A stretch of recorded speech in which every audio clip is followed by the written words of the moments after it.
Dobrodošli u drugi dio naše rimske avanture, gdje nastavljamo istraživati grad i posjećujemo državu u državi, Vatikan.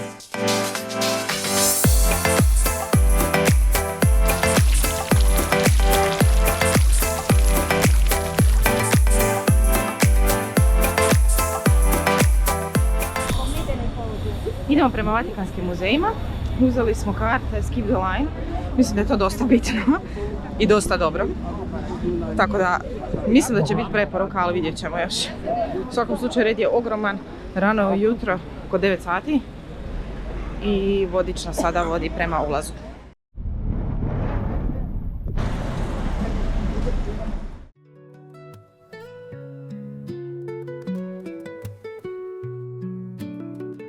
Skip the Line karta koju smo kupili pokazala se kao pun pogodak. Osim toga možete rezervirati i osobnog vodiča koji će vas provesti kroz muzej, što možda nije loša ideja ako ne želite nešto propustiti. Mi ovoga puta nismo uzeli vodiča. Svakako je jako važno naglasiti da karte za Vatikanske muzeje kupite dovoljno rano jer su rasprodane mjesecima unaprijed. Vatikanski muzeji su jedan ogroman kompleks raznih muzeja i pripremite se na puno hodanja i puno razgledavanja. Nalazimo se u domu zbirke od otprilike 70.000 dijela, uključujući neke od najistaknutijih rimskih skulptura i renesansnih slika koje su katolička crkva i papinstvo prikupljali tijekom stoljeća. Vatikanske muzeje čine ukupno 54 galerije. Najistaknutiji su Egipatski muzej, Etruščanski muzej, Sikstinska kapela, Rafaelove sobe, Pinakoteka i Etnološki muzej. Gotovo 7 milijuna turista posjeti Vatikanske muzeje svake godine.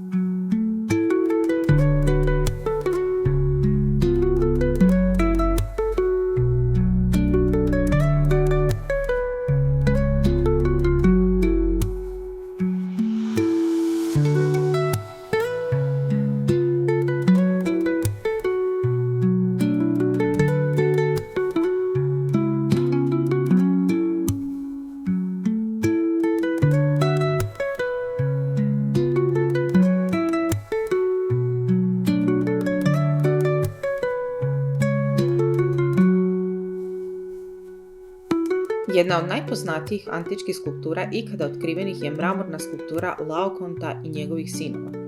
Smatra se izvršnim primjerom grčke umjetnosti. Zanimljiva je skulptura koja prikazuje boga Mitru kako ubija bika. U jednoj od prostorija muzeja ne možete ne opaziti veliku mramornu kadu.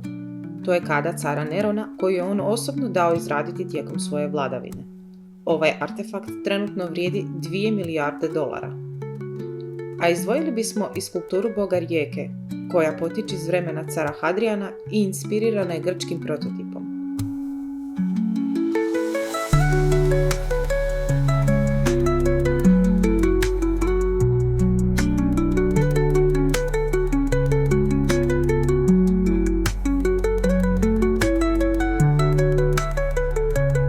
U jednom dijelu Vatikanskih muzeja nalazi se galerija geografskih karata. Nastala je krajem 16. stoljeća i bila je posebno izgrađena dvorana u Papinskoj palači. Tamo se nalazi najveća kolekcija geografskih slika na svijetu.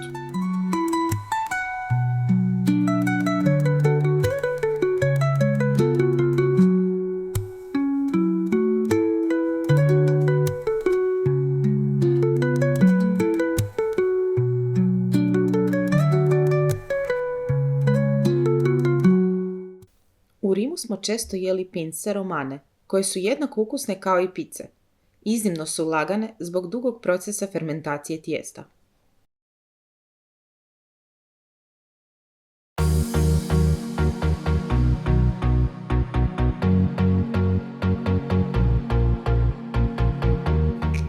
Nakon Okripe nastavili smo obilazak Vatikana, a ovoga puta to je bio Vatikanski trg i Bazilika Svetog Petra.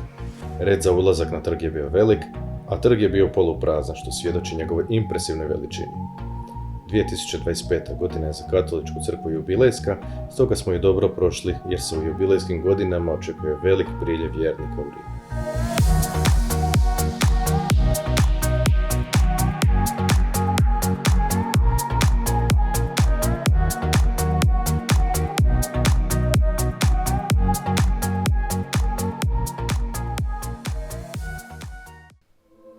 U baziliku Svetog Petra ušli smo kroz posljednja vrata desno, koja se nazivaju Sveta vrata. Otvorena su samo tijekom jubilejske svete godine. Unutrašnjost ove najveće i najvažnije kršćanske crkve na svijetu ostavlja bez daha. U bazilici se nalazi skulptura po nazivu Pietà, poznato djelo Michelangela. Prikazuje Gospu koja oplakuje Isusa u svom naručju. Katolička tradicija drži da je bazilika mjesto gdje je sahranjen Sveti Petar, a njegova grobnica navodno se nalazi ispod raskošnog glavnog oltara. Prepoznatljiv je po 28 metara visokom baldahinu s 4 brončana stupa, a izgradio ga je kipar Lorenzo Bernini.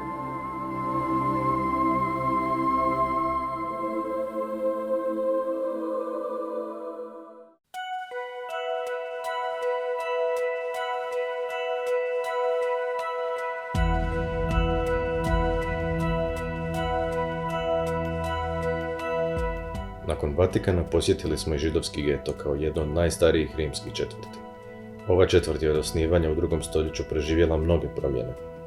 Jedna od značajnijih je ta da su 40. godina prošlog stoljeća stanovnici geta prevareni i deportirani u koncentracijski logor Auschwitz. Kako se ovaj tužni trenutak ljudske povijesti ne bi zaboravio, njemački umjetnik Gunter Deming je početkom 90-ih postavio takozvane kamene spoticanja ispred ulaza zgrada iz kojih su Židove odvodili u gotovo sigurnu smrt. Na tim pločicama su imena ljudi i datumi kada su ih prisilno odveli.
Sljedeće jutro bili smo brzi na nogama i uputili smo se do Fontane di Trevi kako bi iz drugog pokušaja uspjeli ubaciti novčić u fontanu. Ubacivanje jednog novčića znači siguran povratak u ovaj lijepi grad, no ubacili smo po jedan novčić preko lijevog ramena i kako bi pomogli ljudima u potrebi. Naime, sav prikupljen novac iz fontana ide u Caritas te služi za pomoć potrebitim osobama u Rimu.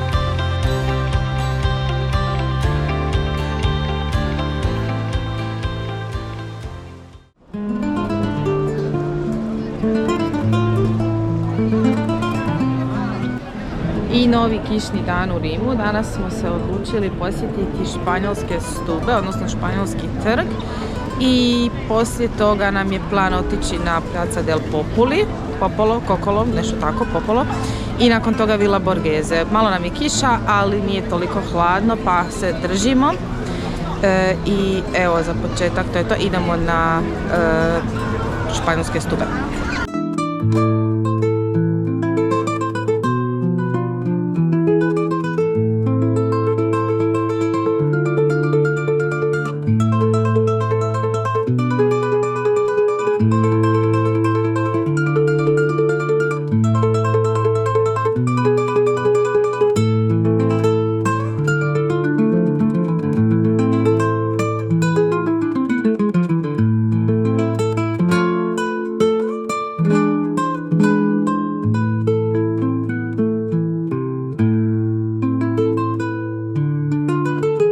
Španjolske stube vode do crkve Trinità dei Monti, s koje se pruža izvrstan pogled na grad. To je kasno renesanska crkva u kojoj se vode mise na francuskom, te je jedna od 5 takvih crkvi u gradu.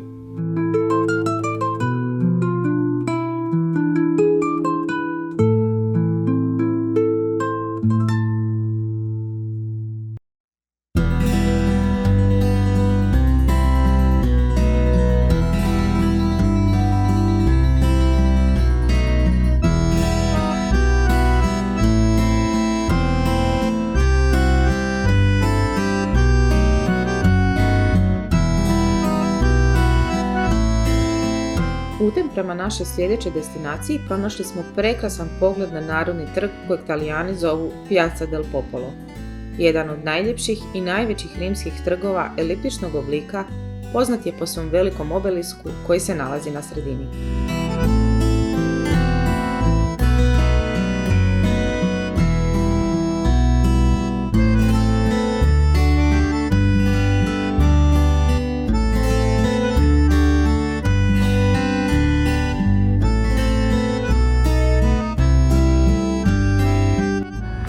Trenutno smo u parku gdje je Villa Borghese. Obzirom da smo se ovih dana jako našetali, odlučili smo si priuštiti jednu vožnjicu električnim autom, a snimke od te vožnjice ćete vidjeti uskoro.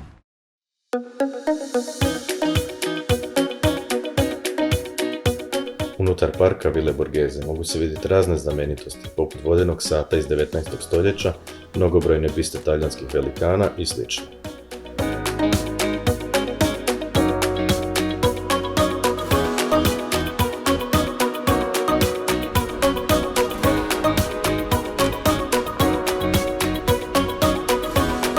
U parku se nalazi i jezero sa hramom grčko-rimskog boga medicine na kojem se mogu unajmiti čamci i uživati u prigodi.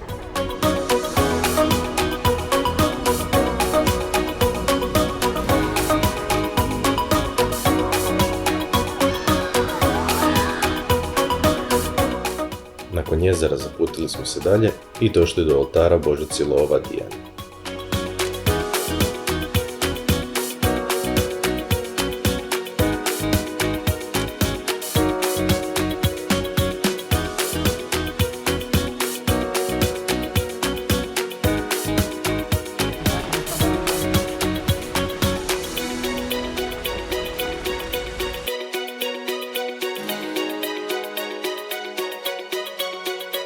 Park Ville Borghese poznat je i po međunarodnom natjecanju u prepunskom jahanju na Piazzi di Siena, koje se počelo održavati 1922. godine, a održava se i dan danas.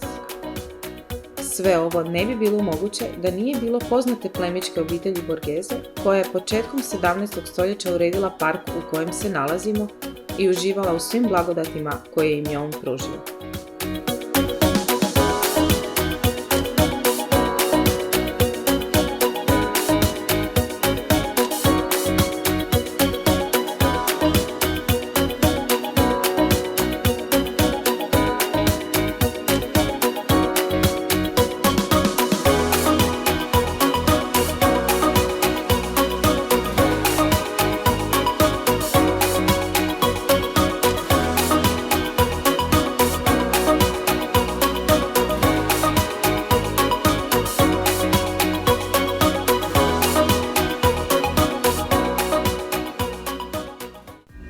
Radove velikih majstora možete vidjeti gdje god da ste u Rimu.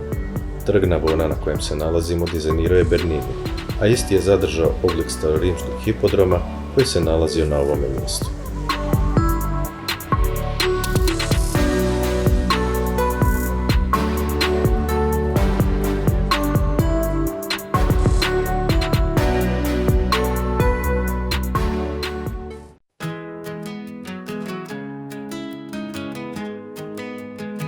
Conosco un paradiso meraviglioso dove crescono fiori, verdure e frutta, una terra fatta per amplificare. Za kraj naše avanture valjalo je probati i pravu pizzu romanu.